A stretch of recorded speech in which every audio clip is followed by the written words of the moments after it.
A reading from the Holy Gospel according to Mark.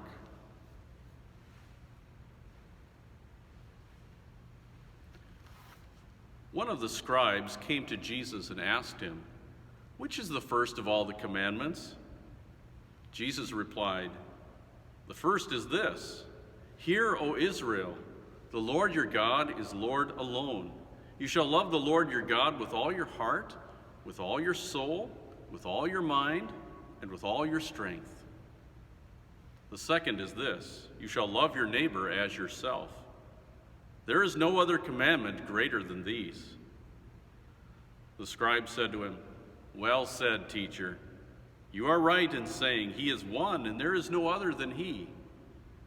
And to love him with all your heart, with all your understanding, with all your strength, and to love your neighbor as yourself is worth more than all burnt offerings and sacrifices."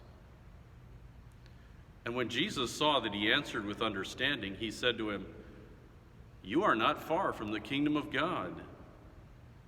And no one dared to ask him any more questions.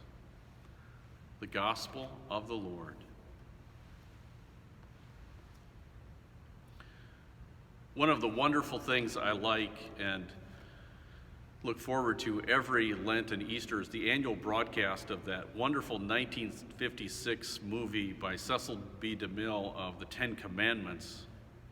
There's a scene in the movie where it's called the golden calf scene, where Aaron has been asked by Dathan, kind of the bad guy of the movie, to make the golden calf. And Aaron at first doesn't want to do it. He's like, no, he starts hemming and hawing. No, we shouldn't do this.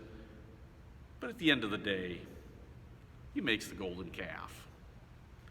He's not really thrilled about it, but he just goes along with it.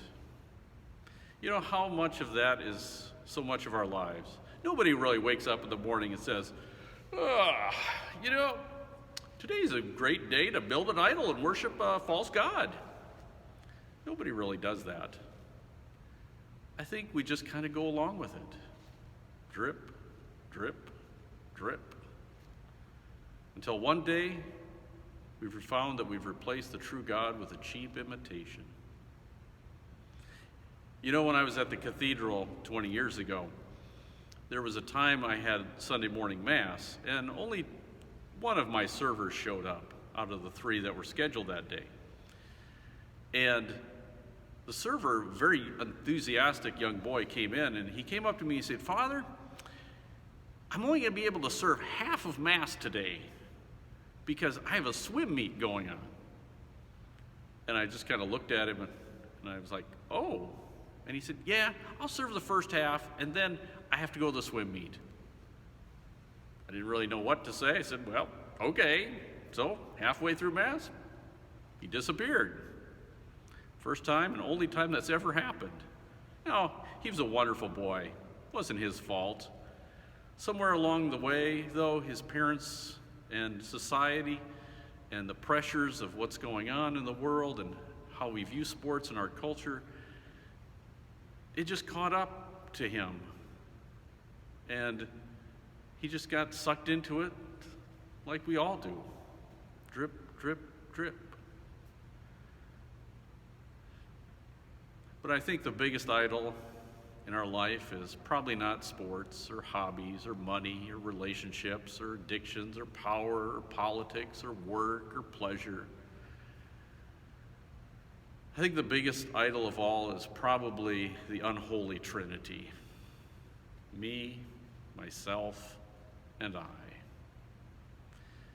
In times of stress, it's natural to focus on your own needs and just think about your own problems. The anger, the danger of fear closing your hand to God, though, is real. Just look at those that will buy thousands of cases of Purell or some type of hand sanitizer or toilet paper. They don't think about other people. They're just thinking about themselves, even making a buck off of it. They may not worship the golden calf, but they bought out all the angels oft. And now they have to protect their big stash of toilet paper. The words of Jesus bring us back to reality. Hear, O Israel, the Lord our God is Lord alone. You shall love the Lord your God with all your heart, with all your soul, with all your mind, and with all your strength. The second is this: you shall love your neighbor as yourself. There it is, the antidote to all of our craziness. I hope that after all this is over, that we've learned something, that we've gotten back to the most important thing that Jesus has to teach us: to put God first in our life and nothing else. You know, there's the funniest scene in that whole movie, The Ten Commandments, that I spoke about earlier, is when John Carradine, playing Aaron, is sitting there and he's using this little smoking pipe thing to offer incense to the golden calf. And Moses comes down the mountain and he's just completely upset with everything that's going on. Aaron kind of figures it out, and he just kind of looks at the pipe. He looks at Moses, looks back at the pipe, and he just ditches the pipe. It just look for that scene. It's really funny. You know, he made a start. Are we going to fall back into worshiping our false gods? Well, probably every now and then. But today is a new day. We can start over. Today, let us put those false idols aside. Focus on what's really important in life, and the most important thing in life. I am the Lord your God. Hear my voice.